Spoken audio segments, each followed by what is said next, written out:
صاحب. وعلیکم السلام. سر میں آپ کے بارے میں تھوڑا سا ویورز کو اتنا سا انٹرو بتا دوں کہ ڈاکٹر راحت کے ساتھ ریٹینا پگمنٹوسا کا ایشو ہے. اس سے اب ان کا ویژن جو ہے وہ اتنا کم ہے کہ وچ از نیئر ٹو نیل. مطلب انہوں نے مجھے اس طرح ایکسپلین کیا کہ اب ان کو بالکل بھی جسے کہتے ہیں نظر کا پرسیپشن اتنا وہ ہے کہ بالکل نظر نہیں آتا ہے. سر یہ کیا ہوتا ہے, یہ کب آپ کو پتہ چلا؟ ریٹینائٹس پگمنٹوزا جیسے کہ آپ نے کہا خود میں اور آپ نے یہ بھی کہا کہ میں کوالیفائڈ ڈاکٹر ہوں. MBBS میں نے کیا ہے ڈاؤ میڈیکل کالج سے. گریجویشن الحمدللہ بالکل ٹھیک طریقے سے کی. ہاؤس جاب بھی بہت اچھا کیا.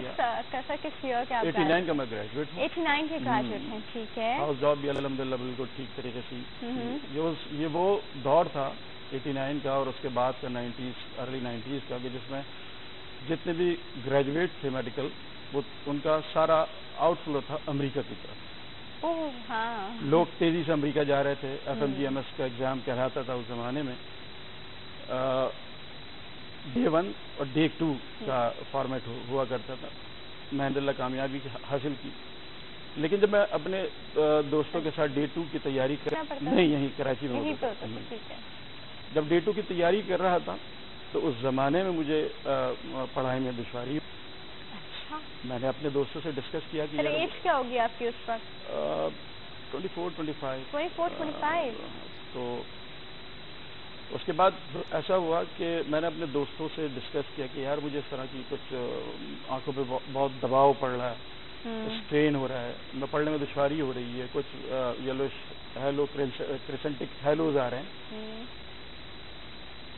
اچھا سائملٹینیسلی اچھا مطلب آپ کے ویژن میں اسٹار ٹائپ کوئی چیز آ جاتی ہے. ہاں اسٹار کریسنٹک ہیلوز آتے ہیں. فرسٹ ڈے مون, سیکنڈ ڈے مون. ہاں ایگزیکٹلی. ٹھیک ہے. میں ایک کراچی میں ایک جنرل سرجن کو اسسٹ بھی کروایا کرتا تھا اس زمانے میں. تو everything was going fine and very good.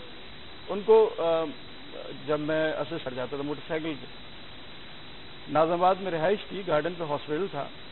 ایک دن ظاہر آدمی جس اس کے نشیب و فراز سے وہ واقعات بالکل اس کی پرسیپشن بالکل کلیئر ہوتی ہے. اچانک ایک دن کیا ہوا, رات کے وقت میں موٹر سائیکل پہ جا رہا تھا تو میں کسی چیز سے میں نے ہٹ کر گیا.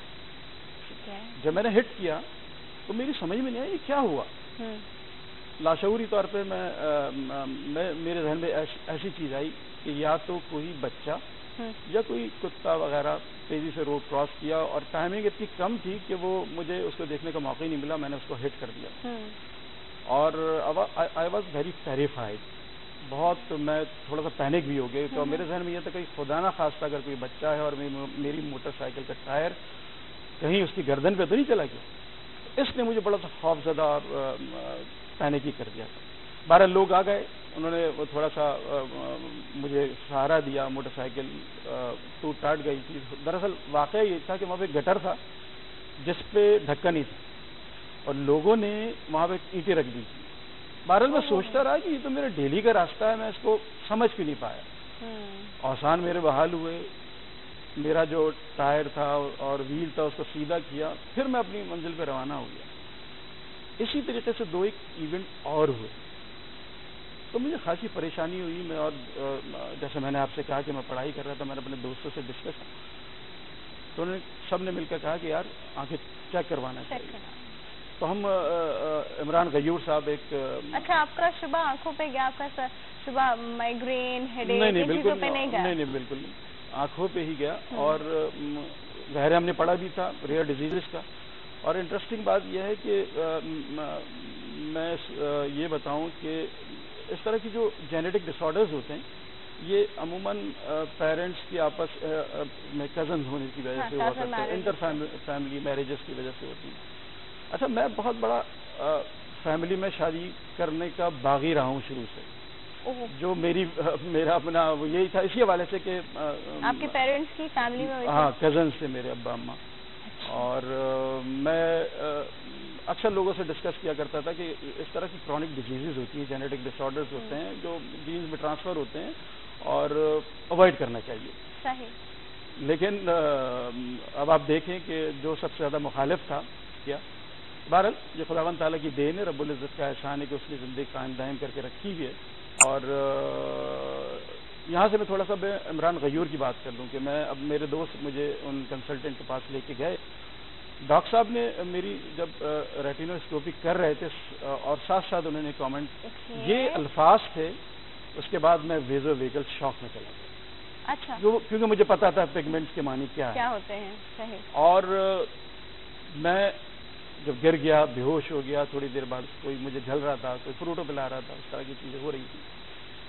لیکن وہ لمحہ ایسا تھا کہ زندگی کا سارا تانا، امریکہ جانے کی خواہش، آگے پڑھنے کی خواہش، وہ اس لمحے ایسا لگا کہ سب کچھ ختم ہو گیا. اور یہاں پر میں ایک اور ضمن بات یہ کہوں کہ جب میں مطلب آپ اچھے خاصے ڈس اپوائنٹ ہو گئے. ویری ڈس اپوائنٹڈ، خاصا انٹروورٹ ہو گیا. اور میں نے بتایا نا کہ وہ لمحہ ایسا تھا کہ دنیا بالکل بدل گئی. جب میری آنکھ کھلی تو وہ دنیا وہ نہیں تھی جب میں ڈاکٹر عمران غیور کے پاس بیٹھا ہوا اپنی ریٹینوسکوپی کرانے گیا تھا. اس وقت میرے ذہن میں یہی تھا کہ جلدی سے ڈے 2 دینا ہے اور پھر نکلنا ہے انشاءاللہ تعالیٰ. اور پھر وہ جو آپ جو حسین خواب دیکھتے ہیں میڈیکل کالج میں داخلہ لیتے وقت، تو وہ اس کی تکمیل کا وقت آنے لگا. اور یہاں پہ میں تذکرہ کروں ضمن جب میرا میڈیکل کالج میں داخلہ ہوا تھا تو میرے نانا مرحوم خدا ان کو غریق رحمت کرے میری والدہ سے کہا کرتے تھے کہ بیٹی تو ایک کھدوا لے. تو میری والدہ بڑی حیران ہو کے پوچھا کرتی تھی کہ میاں جی یہ کنواں کیوں کھدوا لیں؟ میرے بھائی تیرا بیٹا ڈاکٹر بننے جا رہا ہے، اب تو ظاہر ہے پیسے الحمدللہ انشاءاللہ تعالیٰ اتنا کمائے گا تو کوئی بینک اور کوئی جگہ اتنی نہیں ہوگی کہ اس کے پیسے کو سنبھال سکے، تو کنواں کھود لے گی نا، تو اسی میں جمع کرنا. تو شومی قسمت آسمان سے گرا کھجور میں اٹکا. لیکن سلسلہ یہیں ختم نہیں ہوا جیسا میں نے آپ سے عرض کیا. صحیح. اس وقت تک آپ کا ویژن تھا. ہاں بالکل الحمدللہ. تھوڑے بہت ڈیفیکٹس اس کے کچھ اس کے اندر پرابلم آنا شروع ہو گئی تھی. تو وہ ڈے 2 امتحان نہیں رہا. صورتحال خاصی انٹروورٹ. ایسا لگا کہ جیسے میں نے کہا کہ اب دنیا کا خاتمہ ہے، اب کچھ نہیں رہا، اب کوئی باقی نہیں ہے، کچھ کرنا ہی نہیں ہے. دس از دا اینڈ. سارے ایک ٹرانزینٹ فیز ہوتا ہے، ایک شوق ہوتا ہے، وہ جب نکلتا ہے تو اس کا احساس ہوتا ہے کہ نہیں، بات دراصل یہ ہے کہ زندگی کا خاتمہ یہی نہیں ہوا. اور انسان اتنا ناتواں ناسمجھ نہیں جانتا ہے جو رب العزت نے جو ڈیزائن ہم کو نہیں پتا کہ ہم کو ہماری لائف کا پیٹرن کیا ہے، ہم نے کس نہج پہ جانا ہے. اور میں ہی نہیں، بہت سارے حواس خمسہ رکھے ہوئے انسان جو اس دنیا کے اندر ہم دیکھتے ہیں، ہماری پریکٹیکل لائف میں ہم ایکسپیرینس کرتے ہیں، آبزرو کرتے ہیں. تو کہ اگر ان کی آپ بایوگرافی پڑھیں یا ان کی لائف کے متعلق جاننے کی کوشش کریں تو پتہ چلتا ہے کہ زندگی کس پروگرام کے تحت شروع کی تھی اور زندگی کا، اور جب عمر کے آخری وقت میں پہنچے تو پتہ چلا وہاں جہاں سے چلے تھے وہ چیز وہ نہیں ہے، بلکہ یا تو بے انتہا بہتر چیز ہے یا پھر آپ سمجھ سکتی ہیں کہ کیا ہو سکتا ہے. تو کہنے کا مطلب ہے کہ مختلف راستے ہوتے ہیں. تو وہ لمحہ ایسا تھا کہ میں نے تھوڑا سا اپنے آپ کو ری گروپ کیا، شور کیا، اور رب العزت کا اعتماد الحمدللہ بچپن سے تھا. یہی ہماری تعلیم ہے. تو کوئی ٹریٹمنٹ نہیں تھا اس کا اسٹیج میں کہ آپ اس کو وہاں روک لیتے، بڑھنے نہ دیتے، ریورس کر لیتے، کچھ ایسی چیز؟ میں نے عرض کیا کہ ریٹینائٹس پگمنٹوزا ہوتا ہے جینیٹک ڈس آرڈر، اس کا کوئی ٹریٹمنٹ نہیں ہے ایز سچ سر دست. لیکن اس کے اوپر بہت کام ہو رہا ہے اور امید ہے آنے والے 5-10 ایک بریک تھرو ہونے والا ہے اور پھر اس کے بعد نابینا لوگ بھی دیکھ سکیں. اس میں یہ ہوگا کہ اسٹیم سیل کی ریسرچ کی وجہ سے جو کام ہو رہا ہے اس میں جو ریٹینا ہے جو سب سے ظاہر ہے ریٹینائٹس پگمنٹوزا میں وہی ڈیمیج ہے تو وہ کلون ہو سکتا ہے، ریپلیس ہو سکتا ہے. تو یوں سمجھے کہ بالکل نئے طریقے سے وہ ریٹینا آئے گا کہ لگ جائے گا. شروع میں ٹرانسپلانٹ نہیں ہے، نہیں ٹرانسپلانٹیشن نہیں ہوتی. اب جیسے کارنیل ٹرانسپلانٹ ہے